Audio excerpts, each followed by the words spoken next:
Star news subscribe பண்ணிக்கோங்க. பக்கத்தில் இருக்க பெல் பட்டனையும் கிளிக் பண்ணிக்கோங்க. முக்கியமான செய்திகள் உங்களை தேடி வரும்.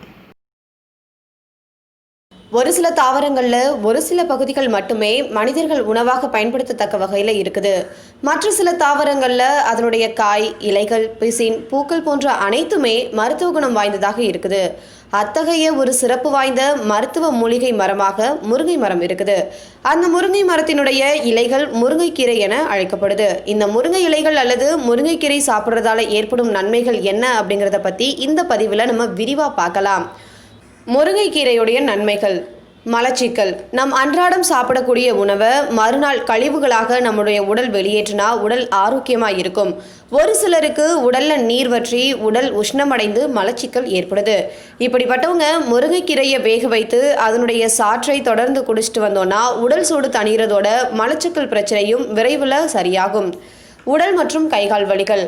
உடல்ல வாதத்தன்மை அதிகரிக்கும் போது கடின உழைப்பில் ஈடுபட்ட பின்பும் சிலருக்கு உடல் மற்றும் கை கால்களில் வலி ஏற்படுது.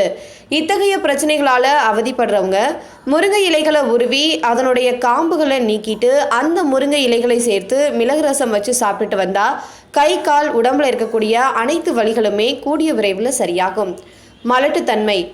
எந்த ஒரு ஆணுக்கோ அல்லது பெண்ணுக்கோ உடல்ல எந்த விதமான குறைபாடுகள் இல்லாமல் இருந்தாலும் குழந்தை பிறப்பதில் தடை ஏதும் இருக்காது. தற்காலங்களில் சக்தி இல்லாத மற்றும் கலப்படங்கள் நிறைந்த உணவுப் பொருட்களை எல்லாருமே சாப்பிட்றதால மலட்டுத்தன்மை பிரச்சனை அதிகரித்து காணப்படுது. ஆண் பெண் இருபாலர்களும் முருங்கை இலைகளை வேக வச்சு அடிக்கடி சாப்பிட்டுட்டு வந்தாங்கன்னா மலட்டுத்தன்மை குறைபாடு நீங்கி குழந்தை பிறக்க இந்த முருங்கைக்கீரை வழிவகை செய்யும். இரத்த சோகை. இரத்தத்தில் வெள்ளை அணுக்கள் குறையும் போது இரத்த சோகை ஏற்படுது. பெரியவங்களை விட இந்த குறைபாடு குழந்தைகளையே அதிக அளவில் பாதிக்குது. இதற்கு சிறந்த நிவாரணியாக முருங்கைக்கீரை இருக்கு. முருங்கை இலைகளை நெய்யில் வதக்கி தொடர்ந்து சாப்பிட்டுட்டு வந்தா இரத்த சோகை உள்ளவர்களில் உடம்புல நல்ல ரத்தம் அதிகரிக்கும், உடலும் பலம் பெறும்.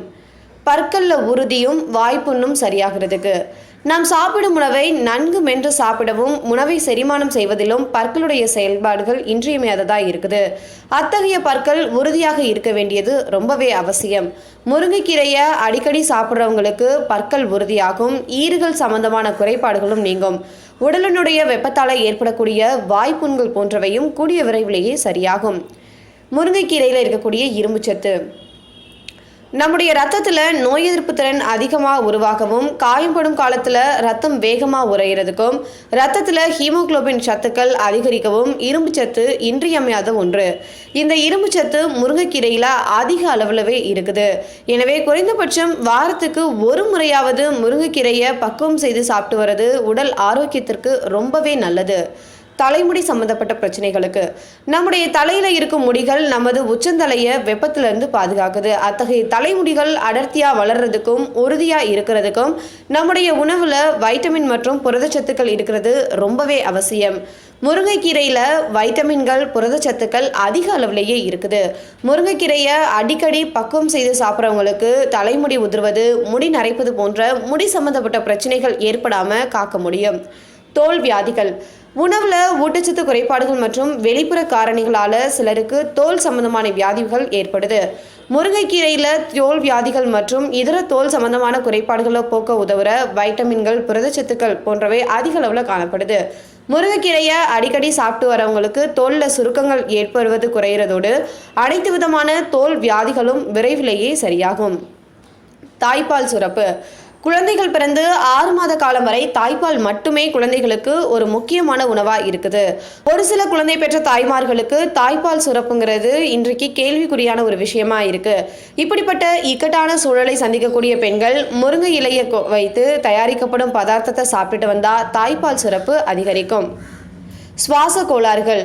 குளிர்ந்த சீதோஷணம் நிலவர காலத்தில் தூசுகள் அதிகம் நிறைந்த இடங்களில் ஏற்படக்கூடிய ஒவ்வாமை காரணமாக சிலருக்கு சளி, ஆஸ்துமா போன்ற சுவாச சம்பந்தமான நோய்கள் ஏற்படுது. இத்தகைய பிரச்சனையால் அவதிப்படுறவங்க தினந்தோறும் முருங்கைக்கீரையை சூப் செய்து இளம் சூட்டான பதத்தில் குடிச்சிட்டு வர சுவாசம் சம்பந்தமான அனைத்து கோளாறுகளுமே கூடிய விரைவில் சரியாகும்.